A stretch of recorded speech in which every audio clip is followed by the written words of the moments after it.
students, today we will discuss about the most important questions of linear algebra for master cadre.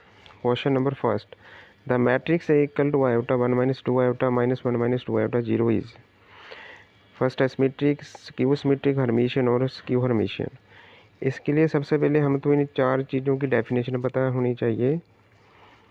हमारे पास matrix A said to be symmetric if A dash equal to A हो, matrix said to be skew symmetric if A dash equal to minus A हो। A dash का मतलब इसका transpose होगा। Matrix said to be Hermitian if A conjugate फिर उसका transpose किया तो वो हमारे पास ए आना चाहिए। Matrix said to be skew Hermitian if A का कॉन्जुगेट फिर उसका ट्रांसपोज वो हमारे पास माइनस ए आना चाहिए। तो अब हमारे पास जो गिवन मैट्रिक्स दी गई है हमने उसको चेक करना है वो इसमें से कौन सा रूल फॉलो कर रही है। तो सबसे पहले मैट्रिक्स हमने कॉन्जुगेट किया। कॉन्जुगेट का मतलब होता है आयोटा को रिप्लेस कर देना अपने माइनस आयोटा के साथ। जहाँ जहाँ आयोटा होगा वहाँ वहाँ माइनस आयोटा कर देना। तो जहाँ पर माइनस आयोटा आ गया, जहाँ पर 1 प्लस 2 आयोटा हो जाएगा, जहाँ पर -1 प्लस 2 आयोटा हो जाएगा और 0 तो 0 ही रहेगा। फिर इसके बाद इसका हमने ट्रांसपोज कर देना है। ट्रांसपोज किया तो ये वाला रो और कॉलम आपस में इंटरचेंज हो जाएंगे। इंटरचेंज होने के बाद हमारे पास ये आउटपुट आती है। इसके बाद इस मैट्रिक्स को चेक कर देखिए, ये ए नहीं आ रही है क्योंकि जो गिवन मैट्रिक्स ए है वो ये वाली नहीं है। अगर इसमें से हम नेगेटिव कॉमन निकाल दें तो फिर जो अंदर मैट्रिक्स आती है ये वाली वो पूरी की पूरी ए बन जाती है। इसका मतलब एक कंजुगेट का जब हम ट्रांसपोज करते हैं तो हमारे पास माइनस ए आता है।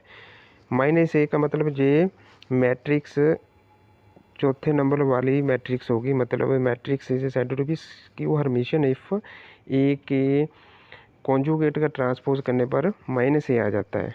तो इसका मतलब इसकी ऑप्शन ठीक होगी, option number 4। Question number second, if 1/3 minus 1/2 are eigen values of a non singular matrix A and determinant of A equal to 4 then the eigen value of adjoint A are. चार option दी गई है, कोई एक इसमें से ठीक होगी।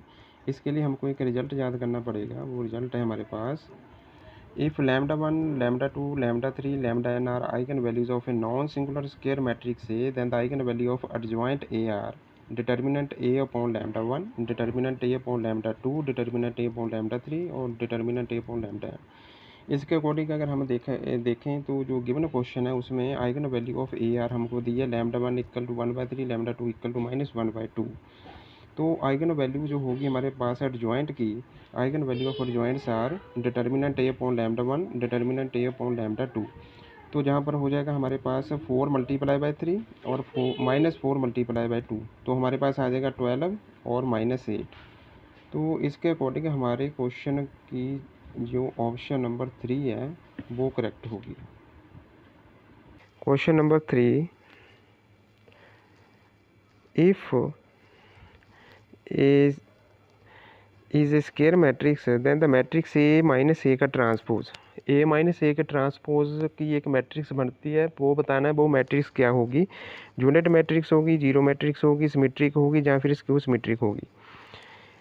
इसके लिए हमने सबसे पहले वो चेक करना है भी सिमेट्रिक मैट्रिक्स किसे कहते हैं और स्क्यू सिमेट्रिक मैट्रिक्स किसे कहते हैं।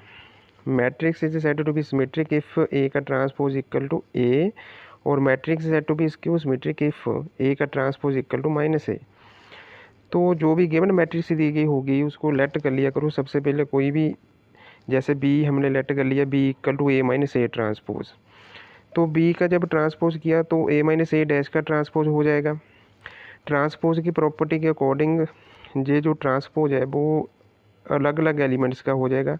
जहाँ पर ए का ट्रांसपोज हो जाएगा और जहाँ पर ए के ट्रांसपोज का ट्रांसपोज हो जाएगा।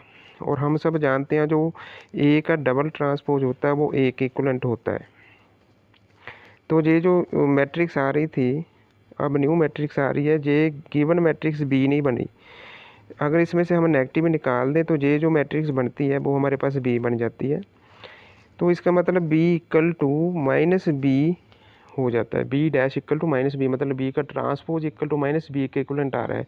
तो इसका मतलब ये हो गया हमारे पास जो गिवन मैट्रिक्स है वो कौन सी होगी, स्क्यू सिमेट्रिक मैट्रिक्स होगी। इसका मतलब इसका ऑप्शन डी जो होगा वो करेक्ट होगा। Next question,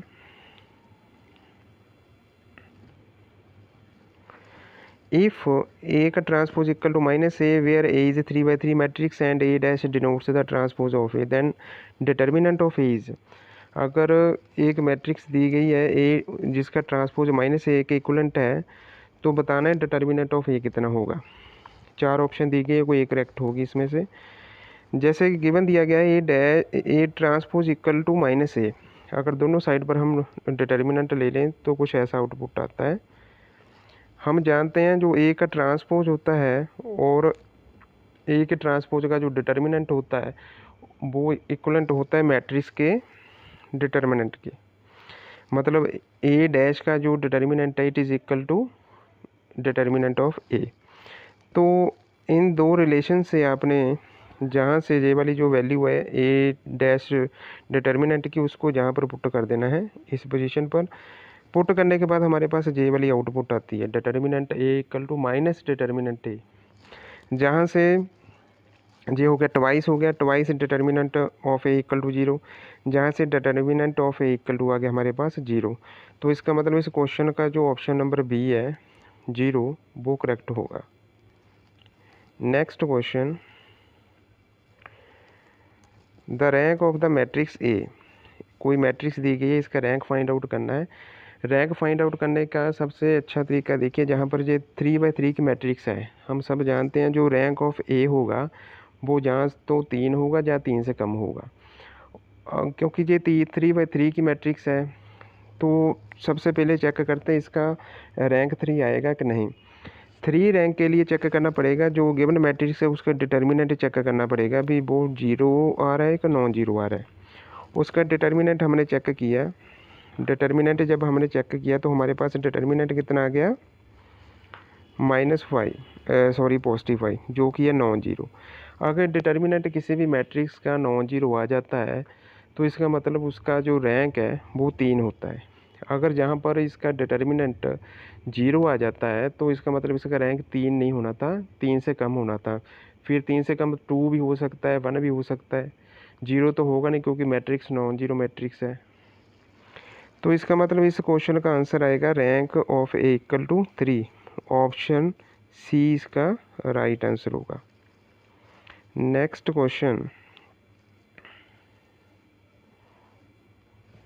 if A is a singular matrix then adjoint of A is, अगर मैट्रिक्स ए सिंगुलर है तो एडजॉइंट ए क्या होगा, सिंगुलर होगा, नॉन सिंगुलर होगा, सिमेट्रिक होगा या नल मैट्रिक्स होगी। एक इसको चेक करने के लिए हमारे पास एक रिलेशन है वो याद रखना पड़ेगा आपको। सबसे पहले तो ये देखो, as A is a singular, कोई भी मैट्रिक्स सिंगुलर होती है तो उसका डिटर्मिनेंट 0 होता है।